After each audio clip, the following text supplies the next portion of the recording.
Deus criou o homem à sua imagem, a imagem de Deus o criou. Gênesis capítulo 1, versículo 27. Mas, e os homens da caverna? Homens cobertos de pelos, sobrevivendo ao frio com peles de animais, grunhindo em vez de falar, habitando cavernas como feras. Onde estavam eles quando Deus formou Adão do pó da terra? O livro de Gênesis não fala deles. A Bíblia, sagrada e reveladora, não menciona Neandertais, Homo habilis, nem Homo erectus. Por que esse silêncio? Estariam esses seres fora do plano divino? Ou seriam partes ocultas de uma criação que o homem ainda não compreendeu? Hoje você vai mergulhar nas sombras do tempo. Vamos explorar o elo perdido entre a ciência e a fé e o que isso pode nos revelar sobre o início de tudo. Na escuridão da pré-história, milhares de anos antes das grandes civilizações bíblicas, existiram seres que não deixaram palavras, mas deixaram fósseis. Crânios, lanças de pedra, ossadas em cavernas frias. A ciência os chama de Homo habilis. O homem habilidoso usava ferramentas simples. Homo erectus andava ereto, viajava longas distâncias. Neandertais, fortes, resistentes ao frio, caçadores brutais. Homo sapiens, nós, a forma mais recente da humanidade. Todos viveram em cavernas, caçavam, lutavam, morriam. Mas será que viviam? Seriam eles homens no sentido bíblico? Tinham alma? Tinham espírito? Ou seriam apenas criações paralelas? Experimentos? Bestas pensantes sem conexão com o sopro divino? A ciência diz que vieram do macaco. A Bíblia diz que Deus criou o homem. Mas e se ambas estiverem certas e erradas ao mesmo tempo? Porque o pó tu és, e ao pó tornarás.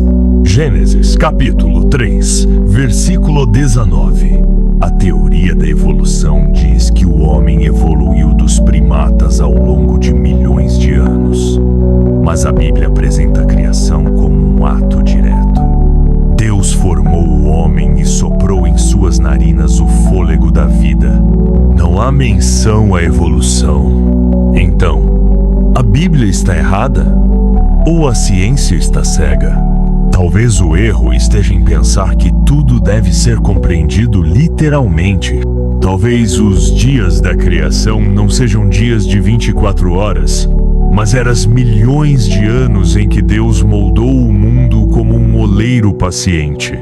Talvez os homens das cavernas fossem estágios, corpos preparados, recipientes vazios esperando o sopro da alma.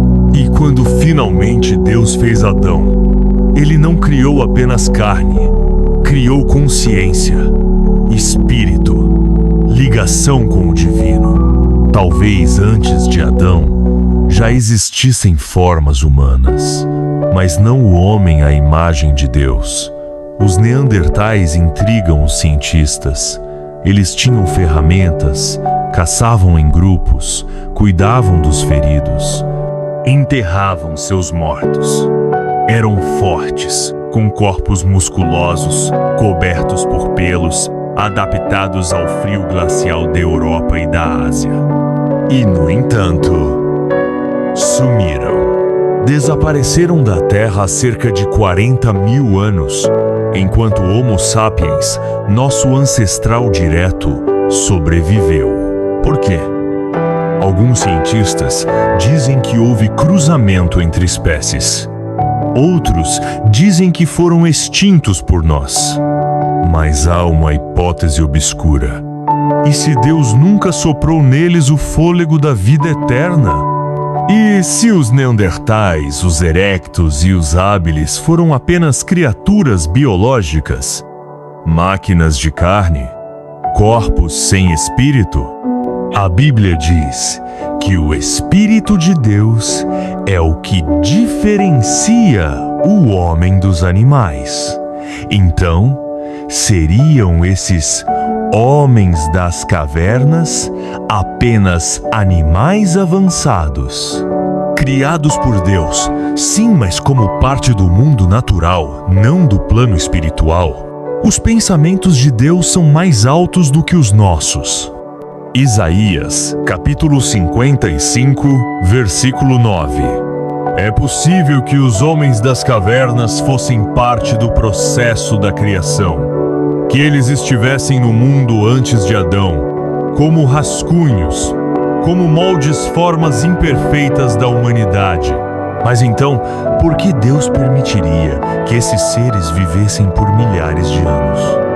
Será que estavam sendo preparados? Será que o mundo estava sendo testado? Imagine, um mundo sem leis, sem moral, sem alma. Um mundo de instintos, brutalidade, sobrevivência. Um reflexo do caos antes da ordem. Talvez os homens das cavernas fossem a encenação viva do que é o homem sem Deus. Fortes, mas vazios. Inteligentes, mas sem direção. Vivendo, mas não verdadeiramente vivos. Eles prepararam o cenário para a vinda de Adão, o primeiro homem com alma, espírito, consciência moral e ligação com o Criador. Hoje, os ossos desses homens das cavernas são exibidos em museus. Cientistas discutem datas, cruzamentos genéticos, mutações. Mas poucos se perguntam: onde estava Deus nesse processo? E mais, onde estão essas almas agora? Se os neandertais não tinham alma, então nunca pecaram, nunca serão julgados. Mas, se tinham alma, por que não receberam os mandamentos? Por que não ouviram a voz de Deus? Ou será que, como diz Gênesis, antes de Adão só havia escuridão e os homens das cavernas eram parte dela? Uma sombra do que viria. Quando Adão foi criado, ele recebeu mais do que carne. Recebeu espírito, moral, responsabilidade. E talvez os neandertais e os outros fossem o aviso sombrio. Sem Deus, é isso que o homem é. As coisas encobertas pertencem ao Senhor, nosso Deus. Deuteronômio capítulo 29, versículo 29. Os homens das cavernas podem nunca ser mencionados na Bíblia, mas suas pegadas ainda estão no chão do mundo. Eles gritam silenciosamente das rochas, das cavernas, dos fósseis, sinais de que há mais na criação do que podemos entender. Talvez nunca saibamos por que Deus os criou, mas uma coisa é certa: Adão foi o início do homem com alma. Os homens das cavernas foram o fim de algo mais antigo. O que exatamente, talvez só o próprio Deus saiba. Obrigado por assistir esse vídeo. Pedimos que se inscreva em nosso canal e curta esse vídeo. Ative também o sininho das notificações para ser avisado sobre nossas postagens. Até o próximo vídeo.